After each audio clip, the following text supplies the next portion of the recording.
அஸ்ஸலாமு அலைக்கும். அஸ்ஸலாமு அலைக்கும். இன்றைக்கி மீன் ஆக்கி சீலா மீன் ஆக்கி இது கத்திரிக்காய் கனியை போட்டு ஆக்குறேன். கத்திரிக்காய் கனியை போட்டு ஆக்கணுன்னா எனக்கு ஃபாரூக் அலிம்சா வந்தவன் கத்திரிக்காய், வெங்காயம், இறால், சிறுபைத்த பருப்பு, ஒரே ஒரு பச்சை மிளகா, கருவேப்பிலையில். இது மீனுக்கு தாளிப்பு. அது கத்திரிக்காய்க்கு தாளிப்பு வச்சுக்கிறேன். ஃபஸ்ட்டு கத்திரிக்காய் ஊற்றுறேன். இது ஒரு ஆள் வந்துட்டு பிடிக்குது, இல்லாட்டா எனக்கு ரொம்ப கஷ்டமாக இருக்குமா. இந்த பாருங்கள், இப்போ 2 கை வேலை செய்யும்.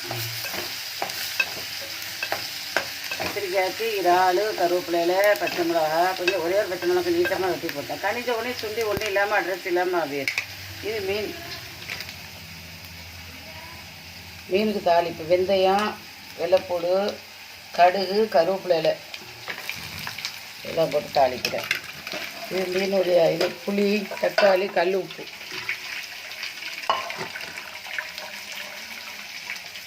சரி, 2 கை இல்லாமல் முடியுமா? ஒரு ஆள் வந்துட்டு பிடிக்க சொன்னேன். ஒரு சாரான ஆள், அந்த ஆள் பிடிக்கிற ஆள். எல்லோரும் வளர்ப்பத்தையும் தீர பிடிக்க வைக்கலுமா? அது ரொம்ப கடுத்தமான ஆள். பிடிமாண்டேன் பிடிக்கிறேன்.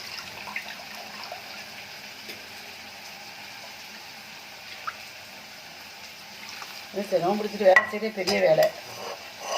ஒரு 5 நிமிஷத்தில் வேலை முடிஞ்சிடும். மீனை தாளித்து போட்டேன். சீலா மீன் இன்றைக்கி விலை 1200. தேங்காய் பால் கட்டியாக ஊற்றுவேன். கத்திரிக்காய்க்கு ஒரு சொட்டு பால் தான், சொட்டு போல தண்ணியும் ஊற்றணும்.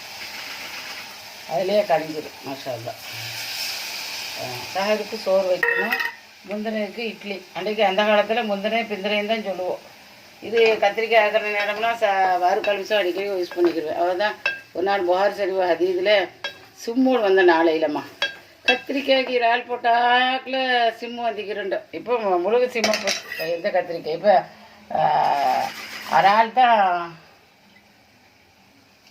கத்திரிக்காய் தான் இப்போ சிம்மா வைக்கிற. இறாலை சாதாரணமாக போயிட்டு இப்போ அந்தளவுக்கு டெவலப் ஆகிடுச்சு. ஒரு முழு அசகர்லேயும் அதான் போங்க. சரி, அல்ஹம்துலில்லாஹ். எங்கடையும் யாராக இருந்தாலும் நல்ல மாதிரி நல்லா பொண்டாட்டி பிள்ளைகளை வச்சு காப்பாற்றி சந்தோஷமாக தாய் தாப்பாரை வச்சு காப்பாற்றுறாள். அவதான் பெரிய மனசு.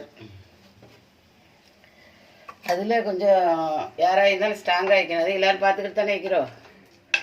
எந்த சுன்ன ஜமாத்தாக இருந்தாலுமோ, எந்த தப்லீக் ஜமாத்தாக இருந்தாலுமோ, எந்த தௌஹீதாக இருந்தாலுமோ, அதே பெரிய இபாதத்தாக தான் சொர்க்கத்தில் கொண்டு விடும் பிள்ளைகளை.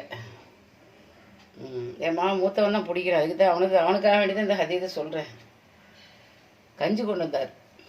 என்ன ஒரு கடுவு போல் ஒரு பொறிகட்டிலே தூக்கி வச்சினால் அதனுடைய தவாபு. தாயின்னு தான் எல்லாம் சொல்கிறேன் எல்லாத்துக்கும். 2 கை வேலை செய்து நான் ஒரு ஆள்கிட்ட இது வாங்கி கேட்டுக்கிறேன். இந்த கேமராவுக்கு இந்த ஸ்டாண்டு வந்துட்டு இது வரையில் 2 கை வேலை செஞ்சு அது ஒரு அழகாக கலையாக துண்டை ஒரு கையால் பிடிச்சிக்கிட்டு இப்படி விளாக்கி விடுறோம். அதனால் எல்லா மக்கள்கிட்ட தாய்மாரும் பொம்பளை பிள்ளை இல்லாதவளும் ஒன்றா. நம்மளுக்கு உதவிக்கு ஒரு டக்குன்னு வந்தான், கஞ்சி கொடுத்துட்டு தான் வந்தான். அதோட அப்பா கொஞ்சம் பிடிமாண்டா பிடிச்சிட்டான். இதை ரெடி பண்ணி வச்சு தான் தாளிச்சுக்கிறேன்.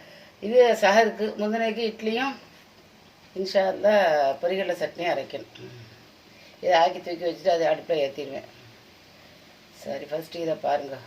மாம்பழம் வரமாட்டேங்கிறேன், பெரிய கவலையாக இருக்கிறேன். எங்கேயாவது கிடைச்சா வாங்கிட்டு வாங்க. சஹர் நேரம் மாம்பழம் இதெல்லாம் நல்லா வைக்கும். ஆனால் எனக்கு முதல்லையே வந்துட்டு மாம்பழம் ஒரு ஆள் தந்துட்டு ஊட்டு தோட்டம் தின்னுட்டேன். இப்படி கொஞ்சம் நேரம் வத்தணும். சரி, லைக் பண்ணுங்கள், ஷேர் பண்ணுங்கள், சப்ஸ்கிரைப் பண்ணுங்கள். அஸ்ஸலாமு அலைக்கும் வரஹ்மத்துல்லாஹி வபரகாத்துஹு. நல்லதே செய்வோம், நல்லதே திம்போம்.